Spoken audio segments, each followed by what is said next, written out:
श्री गणेशाय नमः श्री रामचंद्राय नमः जय जयाजी भक्तवत्सला जय जयाजी जय पाला श्याम सुंदर घननीळा तुझी लीला अगंगे तुझे चरित्र गाल काय वर्णू मी मती मंद वर्णिता शिनले चारी वेद तैशीच शास्त्र पुराणे कथेचं अनुसंधान अशा प्रकारचे असणारे भगवान परमात्मा आहे. तुझं चरित्र आधार आहे आणि काय तुमचं चरित्राचं वर्णन मी करणार आहे. 4 वेद 6 शास्त्र 18 पुराण 1000 मुखाचा शेष भागला गेला त्यांना जमलं नाही. मी काय करणार. जरी तुझी कृपा तैशी तैस वर्णवेल चरित्रासी एरवी पाय मशकासी मेरू कैसा उल्लंघवे. अहो भगवंता तुम्ही कृपा केली तर तुमचं चरित्र वर्णन करता येईल नाहीतर करताच येणार नाही. तुमची कृपा पाहिजे. एवढं कृष्ण उंदीर चिलटतो पर्वत कसा चढेल असं सांगतात. तव कृपेचे होय विमान तरी तया माझी बैसोन करवेल उल्लंघन तव गुण रूप हेमनगा. एखाद्या चिलटाला उंदराला पर्वतावरती जाता येत नाही पण तोच जर उंदीर पर्वतावरती विमानामध्ये बसला तर सहज जाऊ शकतो. तसं विमान रूपी तुमची कृपा जर झाली तर रामकथा रूपी समुद्रासारखा पर्वत चढून जाऊ शकतो. तुझ्या कृपे येतवरी वर्णियली कथा साजिरी आयसेच पुढे मम वैखरी वद तुझी आली रे ते. तुझ्या कृपेनं इथपर्यंत कथा वर्णिली. सुंदर कथा आहे. तुमच्या कृपेनुसार आतापर्यंत सांगितली. आता उर्वरित जी राहिलेली कथा आहे ती सुद्धा तुमच्याच कृपेनं परिपूर्णता होईल असं ग्रंथकर्ते सांगतात. आसो मागेला ध्यायी रघुनंदन आज्ञा करी भरता लागून तिजान की शिवनी नेहून सोडवी तो वना माझे. पाठीमागच्या कथेचं अध्यायाचं अनुसंधान आहे. रामचंद्राने भरताला सांगितलं भरता अरण्यामध्ये सीतेला सोडून ये आणि सोडून माघारी ये. इथपर्यंतची कथा माग झाले. ना तरी असी हात मजसी वरी आपुल्या हस्तेसी ऐसे ऐकून भूमीसी भरत मूर्छित पडियला. नाहीतर तुला जर सीतेला सोडता येत नसेल तर तलवारीनं मला मारून टाक. दोन्हीपैकी एक कर. एक तर सीतेला वनवासामध्ये सोडून ये नाहीतर मला मार असं रामचंद्र भरताला सांगत होते. ऐसे कथानक वर्तले आता पुढे ऐका वहिले शेष भासायना कथिले तेच तुम्हा निवेदितो. आणि ग्रंथकर्ते सांगतात इथपर्यंतची कथा झाली. आता इथून पुढे काय झालं. जसं शेष महाराजांनी वत्सेन ब्राह्मणाला जे सांगितलेलं आहे पाताळामध्ये तेच व्यास महाराजांनी पाताळ खंडामध्ये हा ग्रंथ लिहिलेला आहे. आणि तेच जे व्यास महाराजांनी लिहिलेलं आहे तेच मी तुम्हाला प्राकृत भाषेमध्ये सांगतो. ऐका. वात्सायने शेष लागून शंकित मने केला प्रश्न की जानकी सुचिरभीत म्हणून ब्रह्मादी देवी वर्णिली. आणि त्यावेळेस शेष महाराजांनी सांगितले की एका रजकानं सीतेची निंदा केली. त्यावेळेस वत्सायनाच्या मनामध्ये प्रश्न आला का केली. कारण सीता तर पवित्र आहे. अग्नीमधून त्या ठिकाणी अग्नी परीक्षा दिलेली आहे. ब्रह्मादिक देवाने तिचं वर्णन केलेलं आहे. मग अशी पवित्र सीता असताना सुद्धा तिच्या चरित्रावरती डाग का लागला. कोणतं कर्म घडलं सीतेकडून की त्यामुळं परिटाने तिची निंदा केली सांगा. तिची कीर्ती त्रिभुवनी ऐसे असता तिज लागूने रजके निंदिले दोष देवोनी कवन्या कारणे मज सांगे. मला सांगा महाराज सीता पवित्र आहे सत्य आहे पवित्र आहे. मग एवढं असताना सुद्धा त्या रजकानं कशामुळे तिची निंदा केली असेल. तिची ज्या अर्थी निंदा केली तिचं काहीतरी कर्म असेल पाठीमागचं पुढचं कुठलं तरी असेल. कारण माणूस सुख दुःख भोगतो तो प्रारब्धानुसार भोगतो. मग तिचं काय अपराध तिच्याकडून झाला होता पूर्वी म्हणून ह्या रजकानं तिची निंदा केली. मला सांगा. तुझ वाचून संशय निवृत्ती कोण करील गानागपती सकल कारण मज प्रती विस्तारून निवेदावे. आणि तुमच्याशिवाय माझ्या प्रश्नाचं उत्तर कोण देणार आहे. तुम्ही एवढं सांगितलं तुम्हालाच माहिती असणार आहे. म्हणून जे माझ्या मनामध्ये प्रश्न निर्माण झालाय त्याचं उत्तर तुम्हीच द्या असं महाराज सांगतात. ऐकून या ऋषी वचन शेषमध्ये तया लागून ऐकून येत व प्रश्न आनंद मनी बहु झाला. आणि अशा प्रकारे विचारल्याबरोबर शेष महाराजांनी सांगितलं, वत्सायन महाराज तुम्ही प्रश्न विचारता, आनंद वाटला. ऊन सारिका मिळत स्वता उल्हास येत भक्ताचे चित्ता.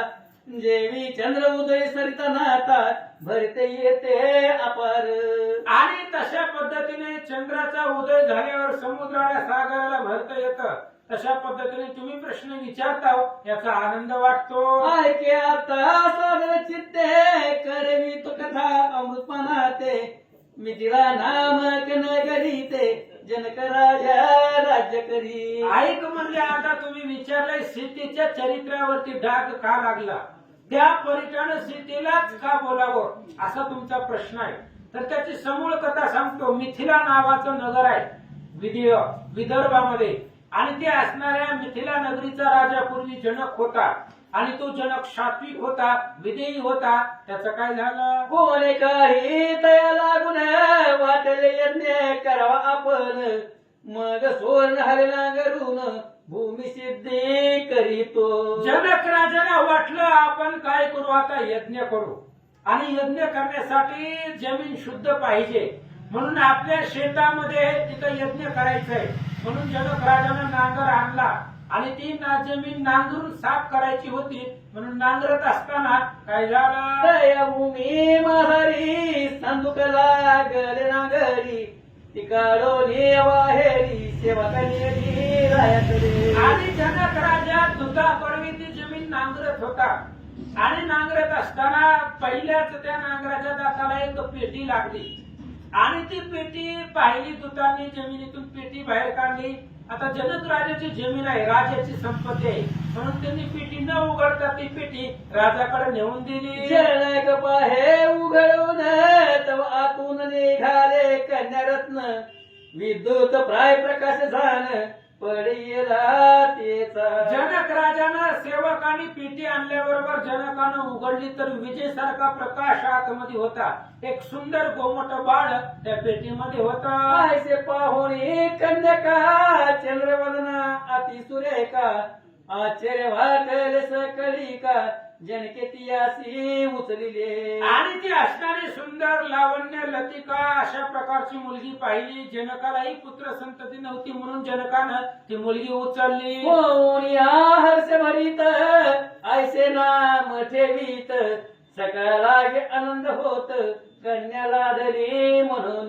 आणि अशा प्रकारे जनक राजाला आनंद वाटला. सीता शेतीमध्ये सापडली म्हणून सीता नाव ठेवलं. सगळ्यांना आनंद वाटला. शुक्ल पक्षीचे चंद्रापरी वाढली ते जन कुमारी. एके दिनी उपमा महारी सख्यास गेली क्रीडावया. आणि जसं 15 दिवसाला शुक्ल पक्ष कृष्ण पक्ष वाढत असते तशा पद्धतीने सीता वाढू लागली. लहानाची हळूहळू मोठी झाली. आणि एक दिवस आपल्या मैत्रिणीला घेऊन त्या जनक राजाच्या बिल्डिंग वरती सीता जाऊन उभा राहिली. धीरतात या उपमानी चमत्कार देखील नयनी. शुक आणि शुकी दोन्ही बैसली असती वृक्षावरी. सीता आपल्या मैत्रिणीला घेऊन वनामध्ये गेली.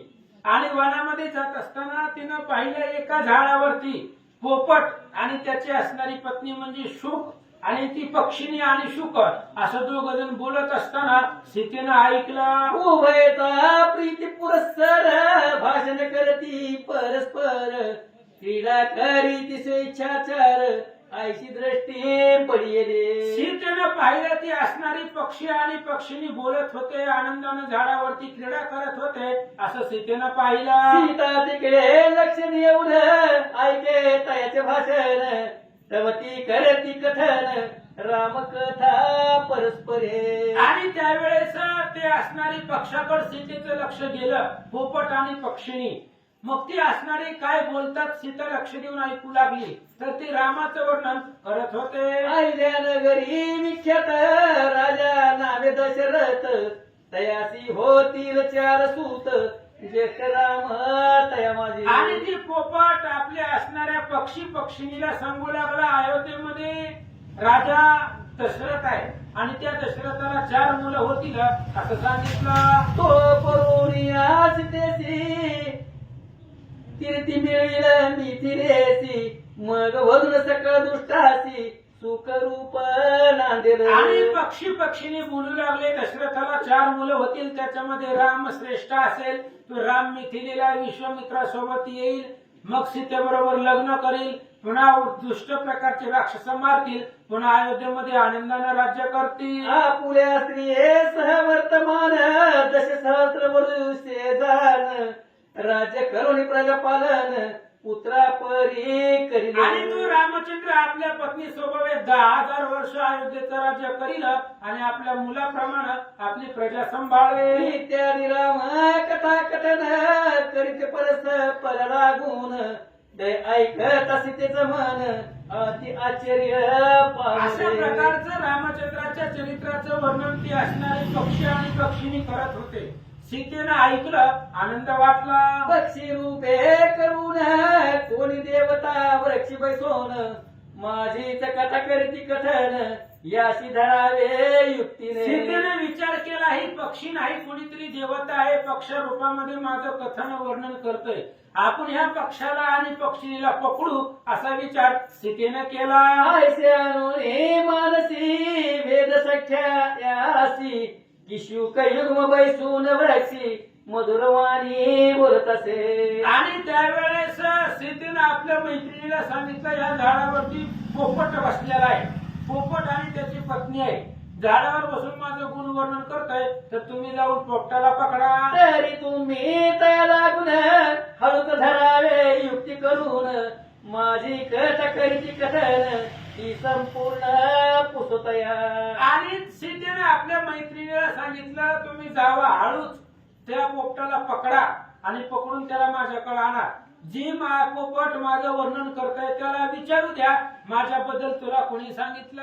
ऐकोणी ह्या सीतावाणी सकेरी जाऊनी तक्षणी अनेक युक्ती करूनी शुक युगम धरिले. अनेक प्रकारच्या युक्तीनं त्या मैत्रिणी गेल्या आणि त्या पोपटाला पकडलं आणि पकडून सीतेजवळ आणून दिलं. आणून ह्या सीतेजवळी सख्या देती तयकारी हर्ष करून जनक भारी वदितयासी प्रीतीने. आणि मग सीतेनं ती पोपट हातामध्ये घेतला आणि मग त्याला विचारायला सुरुवात केली, आता जे तू माझ्याबद्दल सांगितलंय, रामचंद्राबद्दल सांगितलंय, ते तुला कोणी सांगितलं. म्हणे तुम्ही सोडून भयासी मधुर भाषण करा मधसी की असता कवने स्थानासी काय काजे येत्याला. सीतेने पोपटाला सांगितलं, तुम्ही कसल्याही प्रकारची भीती मनामध्ये धरू नका आणि मी जी विचारते त्याचं उत्तर द्या. तुम्ही कुठं राहत होता, इथं कुठल्या कार्यासाठी आलाव ते सांगा. राम सीतेचे चरित्र तुम्ही बोलिले परस्पर तो राम कोमल गात्र कैसा असे कवने स्थानी. तुम्ही आतापर्यंत राम सीतेचं चरित्र सांगितलं, तो राम कोण आहे, कुठं आहे, त्या रामाचं चरित्र सांगा. तुम्हासी हे कथा ज्ञान कोठून झाले परिपूर्ण मज लागे विस्तारून सांगा तुम्ही झडकरी. आणि रामचंद्राबद्दल तुम्हाला ज्ञान कुठून प्राप्त झालं, कोणी सांगितलं, कुणाचं ऐकलं तुम्ही, ही जे ऐकलेलं आहे कुणाच्या मुखातून ऐकलं, कसं रामचंद्राचं रामायण माहिती झालं ते सांगा.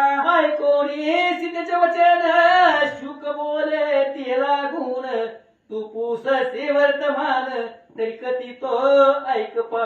आणि सीतेचं बोलणं ऐकल्याबरोबर त्या पोपटाने सांगितलं, तू विचारलंय म्हणून सांगतो, आई जो का महान तपोधन वाल्मिक ऋषी परम पावन तो आपुले शिष्य लागून भावी रामायण कथित असे. आणि त्यावेळेस त्या पोपटानं सीतेला सांगितलं, वाल्मिक ऋषींच्या आश्रमामध्ये आम्ही होतो. त्यावेळेस वाल्मिक ऋषी आपल्या शिष्यांना भावी म्हणजे होणार रामायण जे आहे ते सांगत होते आणि ते आम्ही ऐकलं. आम्ही तयाचे आश्रमासी वास करीतो अहिरणीसी नित्य श्रवण आम्हासी येती झाली ते कथा.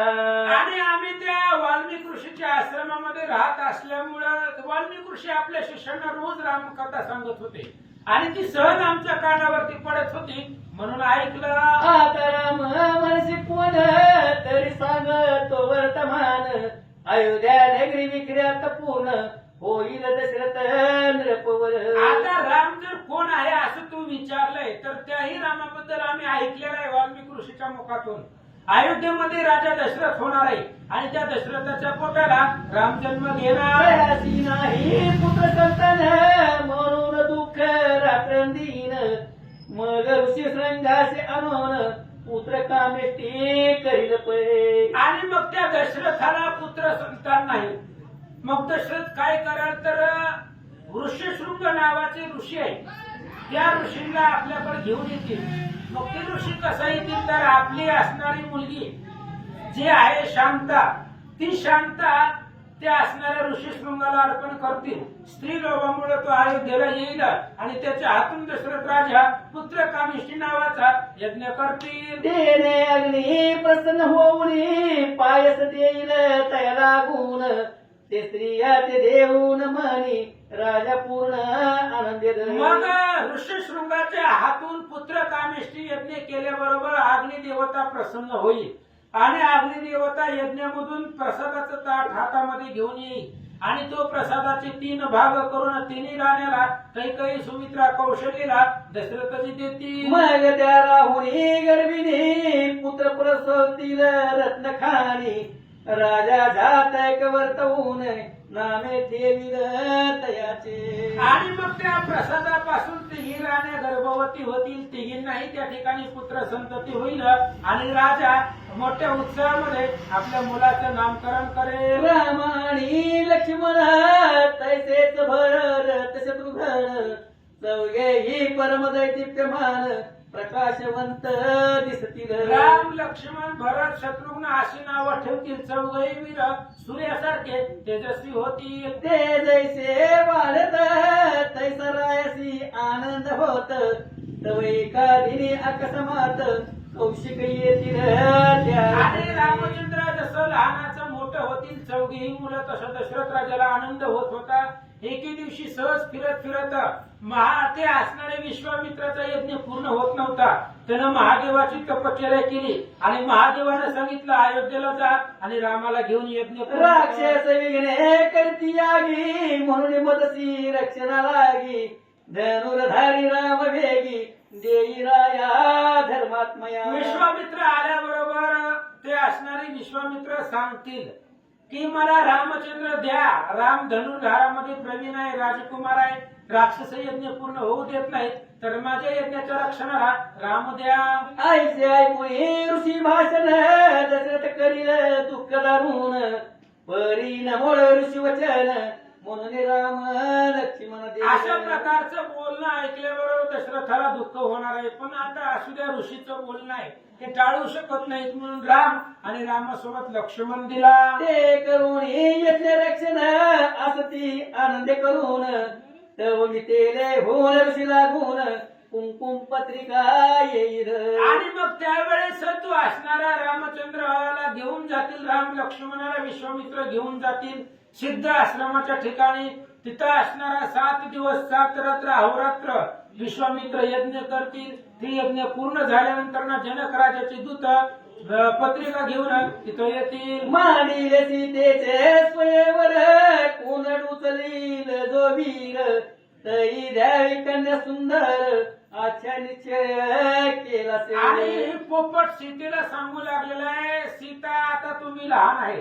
ज्या वेळेस तुम्ही मोठं होताल त्यावेळेस जनक राजा तुमचं लग्न करील आणि त्या लग्नामध्ये असं पण ठेवील की परशुरामानं दिलेलं धनुष्य आहे आणि ते धनुष्य सभेमध्ये ठेवतील. जे धनुष्य तोडल त्यालाच सीता अर्पण जनक राजा करते. आयसे वाचून कौशिक मुनी निघतील राम लक्ष मना घेऊन. पावता मिथिले मंडप स्थानी राजा करील सत्कार. अशा प्रकारची पत्रिका जनक राजाची विश्वामित्र वाचतील आणि राम लक्ष्मणाला घेऊन मिथिलेला येतील. ते कोदंड पण कठीण कोणाशी धैर्य न होय जाण.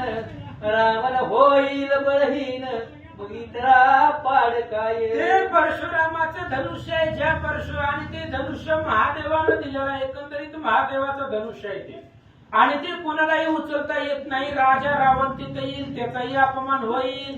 क्षत्रिय सभास्थान ऐसे बोलता राजा वचन. तत्काळ ऋषी आज्ञे करून राम उचलिले कोदंडा. ज्यावेळेस रावणाची फजिती होते त्यावेळेस कुणीच उठत नाही. जनक राजा म्हणतील पृथ्वी निक्षत्रिय झाली का काय, हे विश्वामित्र ऐकतील आणि रामाला आज्ञा करते. ते अकर्ण ओढिता दुखंड होईल तत्वता, मग माळ घालील सीता तया रामा लागुनी. आणि मग रामचंद्र उठल्याबरोबर धनुष्याची दोरी लावताना ती तुटून जाईल.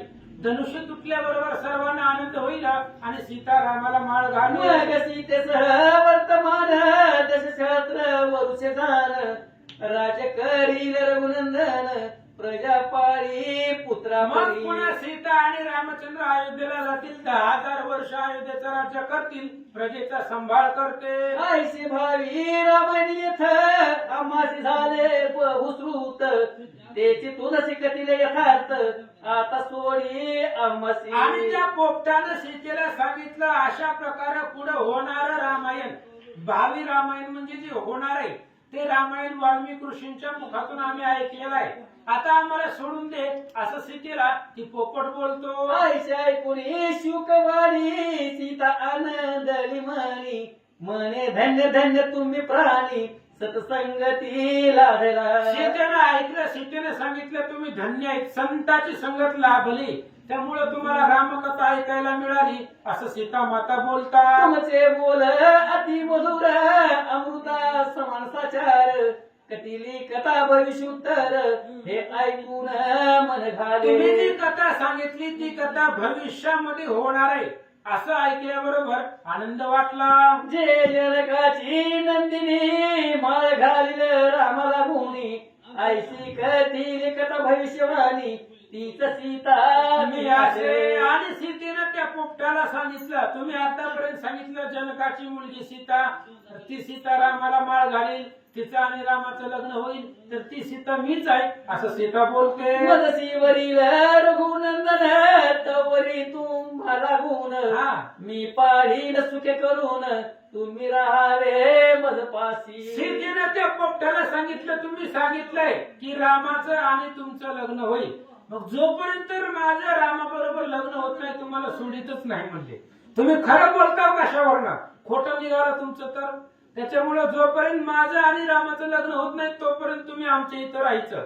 ज्यावेळेस माझं रामाबरोबर लग्न होईल त्यावेळेस तुम्हाला सोडून देते असं पोपटाला सीता बोलतात. ऐकत भाषण शुक भयभीत होऊन, सीते लागे बोले वचन आम्हा सुख येते नसे. आणि सीतेचं बोलणं ऐकलं त्या पोपटाला दुःख वाटलं. पोपट म्हणलं आम्ही स्वतंत्र हिंडणारे पक्षी आहे, ह्या झाडावरून त्या झाडावर आज इथं उद्या तिथं, तुझ्या घरामध्ये पण दिसतं कुठं राहावं, तिथं राहणं आम्हाला आवडणार नाही असं पोपट सीतेला बोलू लागला. आणि फिरता जे सुख ते अमनसे येते देख, बंदी पाडून दुःख अपार होईल आम्हा ते. आणि सीतेला सांगितलं पोपटानं वनामध्ये फिरण्यामध्ये जी सुख आहे ते इथं राहून नाही, इथं फक्त तुझ्या घरामध्ये राहावं लागेल 4 भिंतीच्या आत, ते आम्हाला मान्य नाही. आम्ही वनामध्ये बिनधास्त सोयीच्या फिरत असतो, त्यात आम्हाला आनंद आहे. माझी स्त्री असे गर्भिणी प्रसूत होईल थोड्या दिनी, तरी जाऊ दे सत्वरवणी साने सोडी आम्हा तू आता. पोपटानं सीतेला सांगितलं माझी स्त्री पक्षिणी जी आहे ती पक्षिणी गर्भवती आहे, काही दिवसामध्ये तिला पिल्ल होतेली, आणि गर्भवती असताना त्या स्त्रीला एकटीला सोडून मी इथं तुझ्यापाशी कसं राहू असं पोपट सीतेला बोलू लागला. प्रसूत झाली यावरी येऊ तुझ पाशी धारी, सत्य जाणून वैखरी सोडी सोडी आम्हा ते. आणि त्या पोपटानं सीतेला सांगितलं माझी जी पत्नी आहे पक्षीने आहे ती गर्भिणी आहे, तिला ज्यावेळेस पिल्ल होते त्यावेळेस मी तुझ्यापाशी येतो, तोपर्यंत आम्हाला सोडून दे असं सीतेला ती पोपट बोलू लागला. ऐसे मी विले बहुत तरी न सोडी तया प्रत, तै होऊन परम दुःखित विनवित असे मागुतीने. आणि ती पोपट सीतेला विनंती करत होतं मला सोडून दे माझी असणारी पक्षिणी गर्भिणी आहे, मला तिकडे जावं लागेल, तिला एकटीला सोडता येत नाही. पण सीता सोडत नव्हती असं सांगतात. तुझ दया नसे कैसी सोडी सत्वर आम्हासी, पुनरपी येऊ तुझ पासी सत्य सत्य त्रिवाचा. पोपटाने सांगितलं सीते तुला काही दया अंतकरणामध्ये माया वगैरे काही आहे का नाही म्हणले. माझी तिकडे असणारी पक्षिणी गर्भवती आहे, तिला काही दिवसामध्ये पिल्ल होतेली, तिला एकटीला कसं सोडू मी. तिला पिल्ल झाल्याबरोबर मी तुझ्यापाशी येतो, त्रिवार सत्य वाचा आहे असं पोपट बोलू लागला. ऐसे वदत तो शुक तया सोडी सीता देख, मने जाई तू निशंक स्त्रियेसी मी सांभाळते. आणि त्यावेळेस असं पोपटाने बोलल्याबरोबर सीतेनं सोडून दिलं, जा म्हणले. पण त्या पक्षिणीला पकडलं सीतेनं आणि सांगितलं तुला जिथं जायचे तिथं जा, तुझी पक्षिणीला जोपर्यंत पिल्ल होत नाही तोपर्यंत मी त्याला सांभाळते असं सीतेनं सांगितलं. सीतान सोडी स्त्रियेसी ऐसे जाणून मानसी, पावोने अति दुःखासी वरता झाला पक्षी तो. आता पोपटाला एकट्याला तरी कसं जाऊ वाटेल, बायकोला गर्भवती दुसऱ्याकडे सोडून त्याला कसं जाऊ वाटेल. म्हणून त्या पोपटाने सांगितलं आम्हाला दोघांना बी सोड म्हणले, एकाला सोडायचं आणि एकाला नाही, असं पती पत्नीची ताटातूट तू करते. म्हणून पोपटाने सांगितलं मला पक्षिणीला सोडून जाता येणार नाही.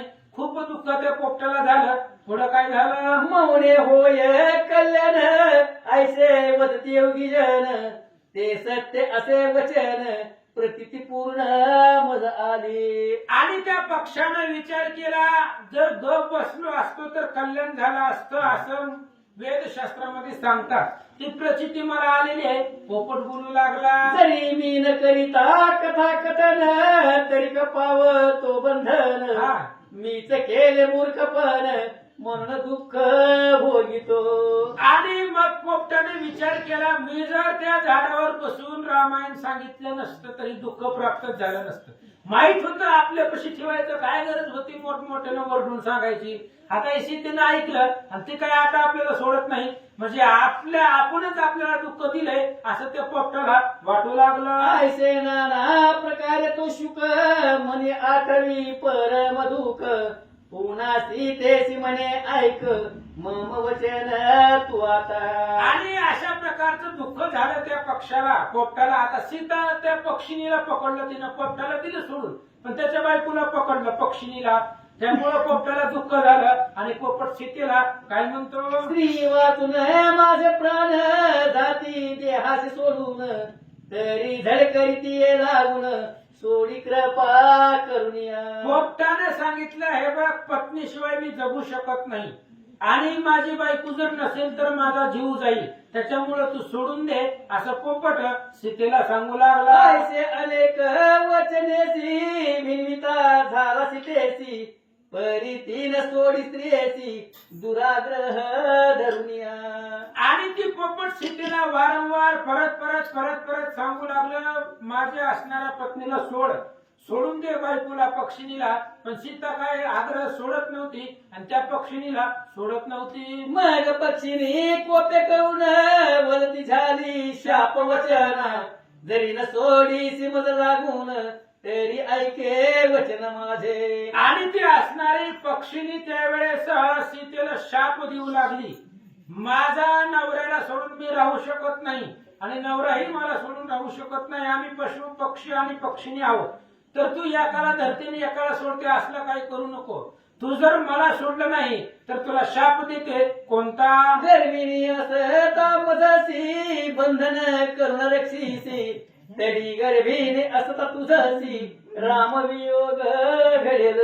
आणि त्या पक्षिणीने सीतेला शाप दिला मी गर्भिणी आहे आणि गर्भिणी असताना माझ्या नवऱ्याची आणि माझी ताटातूट केली आहे.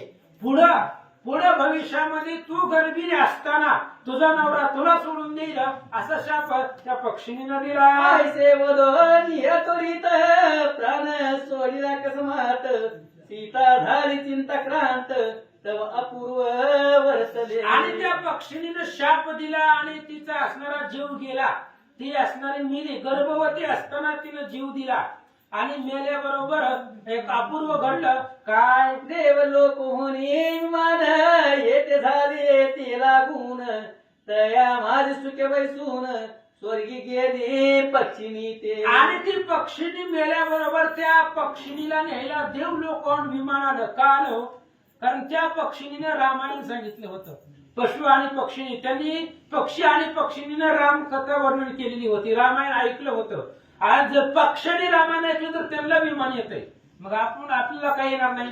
त्याच्यामुळं रामचंद्राच्या नामामध्ये कथेमध्ये ती सामर्थ्य आहे.